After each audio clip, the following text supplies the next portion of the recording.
오늘은 박동원 논설위원회 보수는 윤 대통령의 철없는 불장난에 자꾸 의미를 부여말라 칼럼을 전해드립니다. 마키아벨리는 이런 말을 했습니다. 추상적 논변보다는 사물의 실체적 진실을 추구하는 것이 더 낫다고 생각한다. 인간이 어떻게 사는가와 인간으로서 어떻게 살아야 하는가는 분명 다른 문제이기 때문이다. 마땅히 해야 할 바를 행해야 한다면서 현실에서 행해지고 있는 바를 등한시한다면 그는 파멸로 이끌리게 될 것이다. 마키아벨리. 보수 일각에서 윤석열의 계엄에 대해 이런저런 의미를 부여하는데 하지만 이건 말장난에 불과합니다. 개인의 사사로운 위험한 일탈행위일 뿐이지요.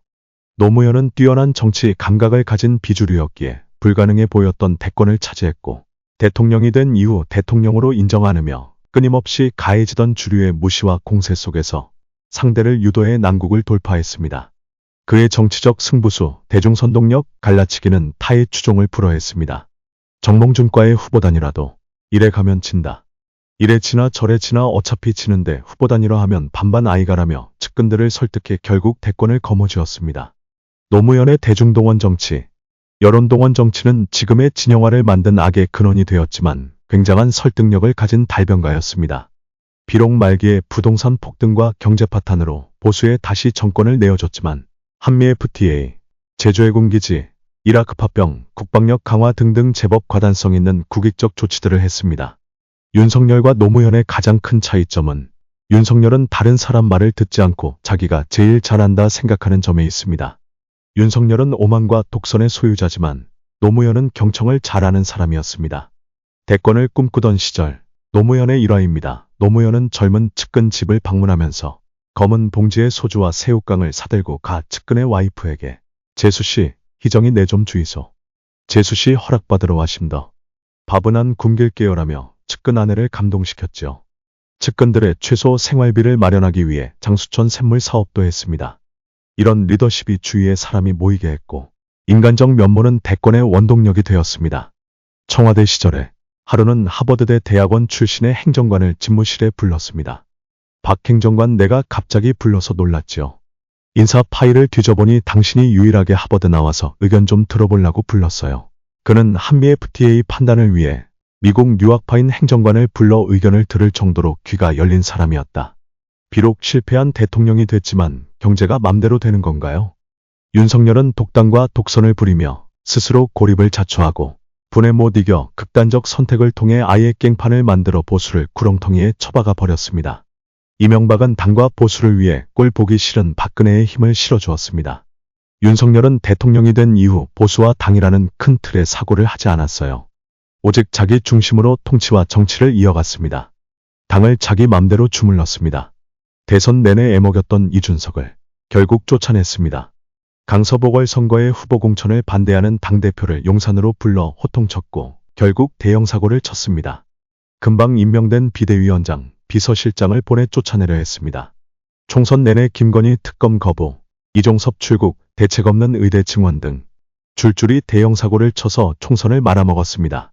이후에도 지속적으로 당을 무시하고 흔들어댔습니다. 남의 말 경청 않고 오직 본인의 독선과 독단으로 모든 걸 판단하니 하는 것마다 대형 사고입니다. 이번 계엄은 작년 여름 휴가 때부터 시작되었다는 견해가 있습니다. 여름 휴가 중 갑자기 김용현을 국방장관에 앉히는 이례적 조치를 했습니다. 이후 윤석열은 틈만 나면 종북좌파들 싹 쓸어버려야 한다, 수 틀리면 계엄에서 다 조진다 하는 소리를 했다 합니다. 대체 누굴 만나기에 대통령이 과대망상에 빠졌을까요? 이번 계엄이 워낙 황당하다 보니 어떤 모르는 뜻이 있지 않나 하며 선관위 침탈에 어떤 기대를 하는 이들이 있는데 꿈 깨는 게 좋습니다. 종북좌파가 존재하나 그들이 국가를 전복한다는 건 망상입니다. 이재명을 비롯한 민주당 국회의원들 하나같이 기득권들입니다. 권력과 재물을 탐내는 것에서 별로 다르지 않은 기득권 세력입니다. 잘 나가는 기득권들이 체제를 깰 리가 있겠습니까? 이들이 위험한 건 무능한 포퓰리즘 때문이지 종북 좌파라서가 아닙니다. 윤석열이 반국가 세력, 부정선거 등에 꽂혀 있는 것은 그가 애청하는 유튜브 극우들의 주장에 사로잡혀 있다는 반증입니다. 멀쩡하던 친구놈이 술에 빠져 고급 룸살롱을 드나들며 처갓집 회사 공금을 몇억 원을 날려먹고 멘붕에 빠져 현실 거부 정신적 해리 현상을 겪는 걸 생생하게 경험한 적이 있습니다.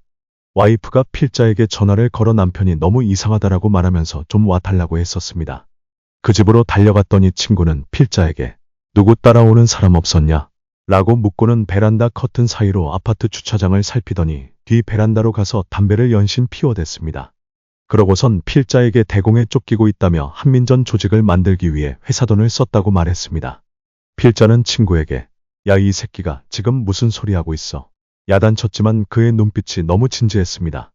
친구 집을 나오며 상담 전문가 선배한테 친구의 상태를 얘기했더니 인지부조화 상태로 감당 안 되는 사고를 쳐 일시적 정신분열증을 겪고 있다면서 거짓말하는 게 아니라 진짜 그렇게 믿는 거라고 했습니다.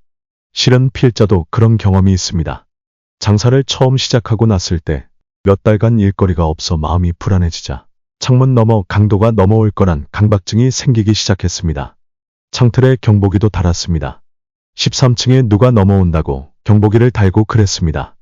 윤석열의 이번 계엄은 분노, 현실 부정, 과대망상, 해리와 퇴행이 부른 즉흥적 행위일 뿐입니다. 인지기능이 정상적이었다면 이토록 무모하고 허술한 계엄을 했을 리가 없습니다. 아니, 계엄 자체를 했을 리가 없습니다. 지지자들이 계엄의 숨은 이유를 찾는 것도 일종의 현실 부정이고 과대망상의 동조화입니다. 선관위 탈취에서도 뭔가를 기대하는 것도 마찬가지입니다. 자꾸 어떤 의미를 부여해 합리화를 시키는 것에 열중하기보다 차라리 이재명 민주당의 폭거를 알리는 게 더 낫습니다. 지금의 이 극단적 상황을 낳은 집단극화의 진영정치에 대해서 성찰하는 게 더 도움이 됩니다. 극단주의에 매몰되면 어떤 참혹한 결과를 가져오는지를 잘 봐야 됩니다. 윤석열은 더 두드려 맞고 국민들의 호소하는 게 더 나았습니다. 아마 노무현이 그런 상황에 처했으면 처절하게 깨지며 국민의 동정을 통해 난국을 돌파했을 겁니다. 윤석열 성정상 죽었다 깨어나도 그 짓을 못할 겁니다만 당초 윤석열의 뇌 속엔 정치는 없습니다. 대통령실의 용산 이전, 의대 증원 등을 봐도 정치적 고려 없는 직진뿐인 사람입니다. 대통령은 대표 정치인이고 통치는 정치를 통한 경세입니다. 정치는 물론 대통령이란 자리의 의미조차 모르는 철없는 불장난에 자꾸 의미 부여를 하지 말아야 합니다.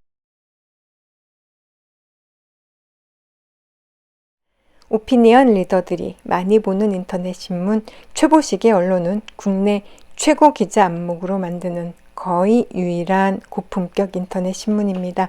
이 신문을 보는 여러분도 고품격 독자이십니다.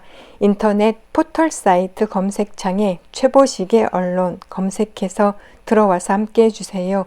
유튜브 구독, 좋아요 꾹 눌러주시고요. 쇼츠도 응원해주시면 유튜브 제작에 아주 큰 힘이 됩니다. 감사합니다.